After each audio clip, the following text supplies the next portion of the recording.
waktu Indonesia Tengah. Inilah Radio Republik Indonesia Bau-Bau dengan Warta Kepton, berita seputar Kepulauan Buton. Yang meminta rokok di sebuah warung kemudian pergi tanpa membayar telah kami amankan, dan saat ini kami melakukan pendalaman dan meminta keterangan terhadap lelaki inisial M tersebut. ASN Kota Bau-Bau, sekali lagi jaga netralitas, jangan melakukan gerakan-gerakan tambahan. Saya pun sudah mendengarkan dari pertemuan-pertemuan, mohon ini segera dihentikan. Saudara, selamat pagi dari kawasan Limbawolio. Kami sampaikan pokok-pokok berita. Polres Bau-Bau tangkap tersangka pencuri rokok yang meresahkan sejumlah pemilik warung buka 24 jam.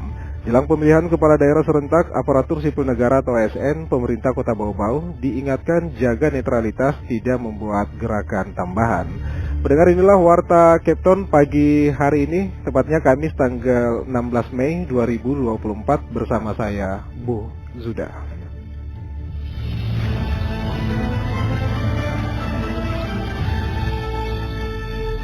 Saudara, kita ke berita yang pertama. Polres Bau-Bau tangkap tersangka pencuri rokok yang meresahkan sejumlah pemilik warung buka 24 jam. Tersangka sempat viral di media sosial lantaran aksinya terekam kamera pengintai di salah satu warung Kelurahan Batulo. Mengenai hal ini, Waode Nurliani menurunkan laporannya. Seorang pemuda di Kota Bau-Bau viral di media sosial setelah merekam CCTV mencuri rokok di warung sembako 24 jam di Kelurahan Batulo. Dengan modus membeli rokok, pemuda tersebut berhasil membawa kabur 2 bungkus rokok tanpa membayar sepeser pun. Pelaku menjalankan aksinya Senin malam saat warung dijaga oleh seorang gadis remaja. Tak berselang lama setelah viral di media sosial, kepolisian langsung bergerak mengamankan terduga pelaku yang identitasnya telah diketahui. Kasat Reskrim Polres Bau-Bau Ibtu Munandar menerangkan tersangka berinisial M, seorang supir di sebuah toko bangunan. Terduga pelaku diamankan di tempat kerjanya Selasa pagi. Hasil interogasi polisi, tersangka ternyata sudah berapa kali mencuri rokok dengan modus berbelanja di warung. Total laporan masuk dan keterangan korban sudah mencapai 10 warung yang pernah mengalami kecurian oleh tersangka dengan modus serupa. Yang meminta rokok di sebuah warung kemudian pergi tanpa membayar telah kami amankan, dan saat ini kami melakukan pendalaman dan meminta keterangan terhadap lelaki inisial M tersebut. Ya, informasinya ada beberapa warung dan kami coba panggil yang pemilik warung dan mendatakan ada beberapa rokok yang telah diambil dari warung-warung tersebut. Sampai saat ini menurut keterangan dari laki-laki inisial M ini ada 10 warung. Sementara itu pemilik warung Amrin Lamena menjelaskan awalnya penjaga warung mengira pemuda tersebut membeli rokok, namun setelah memesan 2 bungkus, pemuda itu langsung meminta tambah dan menunjuk rokok jenis lainnya. Saat penjaga warung hendak mengambil rokok yang ditujuk pemuda tersebut, ia langsung beranjak ke motor dan tancap gas kabur melarikan diri. Korban pun melaporkan tindakan pencurian tersebut ke Polres Bau-Bau. Modusnya kan awalnya dia tanyakan mau beli rokok 2 bungkus, Magnum. Setelah itu dia mau lihat katanya satunya lagi. Hampir semua jenis rokok dia tanyakan. Terakhir kita sudah kasihkan yang 2 bungkus itu dan minta lagi tambah 1. Pas kita ambilkan yang, pokoknya posisinya itu yang jaga karyawan, posisinya seperti ini dia. Pas menulis seperti ini langsung kabur yang 2 rokok itu. Sempat juga dipanggil bahwa belum membayar. Bahkan kata Amrin, malam kejadian pencurian selain warung miliknya, tersangka juga mencuri di 2 warung lainnya di kawasan Bure, Kecamatan Wolio, tak jauh dari TKP. Amrin mengungkapkan rekan-rekannya sejumlah 9 orang sesama pemilik warung yang buka 24 jam di sejumlah lokasi di Bau-Bau pernah mengalami kecurian oleh terduga pelaku. Mereka pun bersama-sama melaporkan tersangka M ke kantor polisi. Kini terduga pelaku telah berada di Mako Polres Bau-Bau untuk mempertanggungjawabkan perbuatannya. Waode Nurliani, reporter dari Bau-Bau, melaporkan.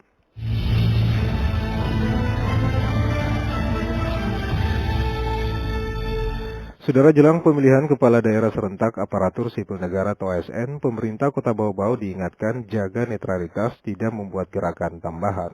Terkait hal ini, Hairul Mulku melaporkan. Jangan melakukan gerakan-gerakan tambahan. Saya pun sudah mendengarkan dari pertemuan-pertemuan, Mohon ini segera dihentikan. Penjabat Wali Kota Bau-Bau Muhammad Rasman Manafi mengingatkan kepada seluruh aparatur sipil negara Kota Bau-Bau untuk senantiasa menjaga netralitas dalam menghadapi perhelatan pemilihan kepala daerah Pilkada serentak tahun 2024. Sebab diakuinya potensi ketidaknetralan ASN dalam pemilihan wali kota, wakil wali kota, dan gubernur wakil gubernur yang sudah di depan mata lebih besar dibanding dengan momentum pemilu, kontestasi anggota legislatif dan pilpres. Bahkan Muhammad Rasman menyebut sejumlah ASN terlibat dalam beberapa pertemuan terkait pilkada. ASN Kota Bau-Bau, sekali lagi jaga netralitas, jangan melakukan gerakan-gerakan tambahan. Saya pun sudah mendengarkan dari pertemuan-pertemuan, mohon ini segera dihentikan. Untuk memastikan hal ini dipatuhi, Muhammad Rasman Manafi pun memerintahkan penjabat Sekda Bau-Bau yang baru saja dilantik, Laode Fasikin, untuk melakukan pengendalian yang terukur, setidaknya dalam 1 minggu ini. Dan khusus hal ini, penjabat Sekda Kota Bau-Bau, dalam 1 minggu ini saya meminta untuk dilakukan pengendalian yang terukur, khususnya dalam menghadapi perhelatan Pilwali dan Pilgub 2024 di depan mata. Untuk itu, saya mengingatkan bahwa netralitas menjadi bentuk kontribusi kita sebagai ASN dalam menjaga stabilitas politik di daerah, menjaga atmosfer kehidupan yang sangat beragam ini. Lebih lanjut, Rasman menegaskan aparatur sipil negara harus tetap pada circle-nya sebagai pelaksana kebijakan publik, pelayan publik, pererat, dan pemersatu bangsa. Reporter RRI Bau-Bau, Hairul Mulku melaporkan. Anda sedang mendengarkan Warta Kepton, berita seputar Kepulauan Buton. Saudara, jumlah warga Kota Bau-Bau yang masuk ke dalam data terpadu kesejahteraan sosial atau DTKS mencapai 77.113 jiwa. Warga tersebut praktis memenuhi syarat sebagai penerima bantuan sosial. Mengenai hal itu, Afriansa melaporkan. Jadi data kita hari ini untuk DTKS ini untuk Kota Bau-Bau sebanyak 77.133 jiwa. Jumlah warga Kota Bau-Bau yang masuk ke dalam data terpadu kesejahteraan sosial atau DTKS per April 2024 mencapai 77.113 jiwa atau 24.611 kepala keluarga. Warga tersebut praktis memenuhi syarat sebagai penerima bantuan sosial atau bansos. Sekretaris Dinas Sosial Dinsos Kota Bau-Bau, Sawal Zamhuri mengatakan, DTKS merupakan data yang dimiliki Kementerian Sosial melalui aplikasi 6NG. Di daerah, aplikasi ini dijalankan oleh operator Dinsos setempat. Jadi data kita hari ini untuk DTKS ini untuk Kota Bau-Bau sebanyak 77.133 jiwa atau 24.611 KK tersebar di 8 kecamatan, 43 kelurahan Kota Bau-Bau ini. Sawal menguraikan DTKS di Kecamatan Wolio sebanyak 18.245 jiwa, Kecamatan Kokalukuna 11.353 jiwa, Kecamatan Batu Puaro 11.303 jiwa, dan Kecamatan Betuambari 10.591 jiwa. Kemudian DTKS Kecamatan Murhum sebanyak 7.138 jiwa, Kecamatan Lea-Lea 6.891 jiwa, Kecamatan Sorowalio 6.400 jiwa, dan Kecamatan Bungi 5.200 jiwa. Sawal mengatakan warga yang masuk ke dalam DTKS otomatis memenuhi syarat sebagai penerima bansos.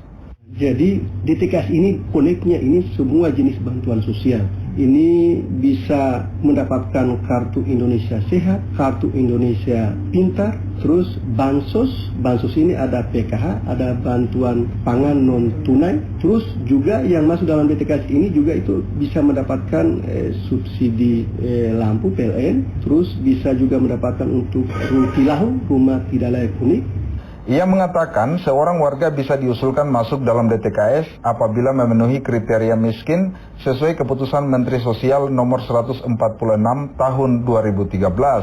Di antaranya penghasilan di bawah Rp600.000 per bulan. Dikatakan Sawal, warga bisa melaporkan ke kantor kelurahan setempat bila memenuhi kriteria keputusan Menteri Sosial tersebut. Nantinya pendamping sosial dan aparat kelurahan akan melakukan verifikasi dan musyawarah kelurahan. Setelah itu, kata Sawal, jika memenuhi syarat dituangkan dalam berita acara dan oleh aparat kelurahan mengusulkan ke Dinsos disertai buktinya. Dinsos Bau-Bau selanjutnya akan menginput data tersebut di aplikasi 6NG. Reporter RRI Bau-Bau, Afriansa, melaporkan.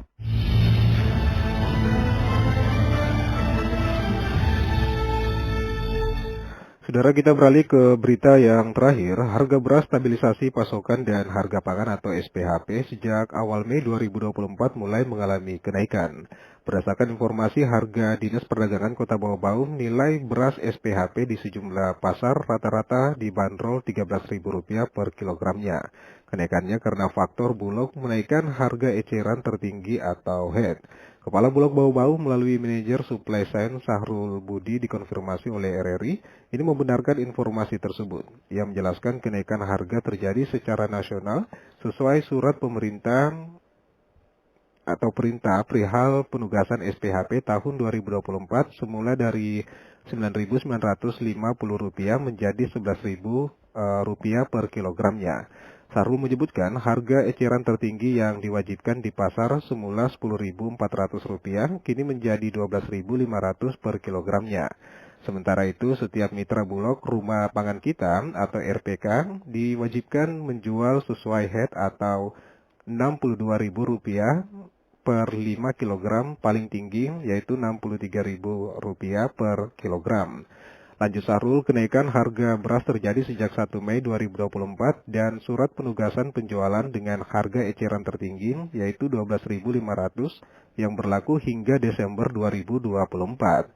Sahrul juga membeberkan beberapa alasan kenaikan beras SPHP karena perlindungan konsumen dan juga produsen, serta pertimbangan lainnya seperti melindungi para petani sehingga mereka atau petani bisa lebih mendapatkan lebih untung. Faktor lainnya lantaran biaya produksi beras saat ini sedang dalam penyelesaian. Bulog Bau-Bau memastikan ketersediaan pasokan beras melimpah di gudang penyimpanan dengan kisaran 1.542 ton.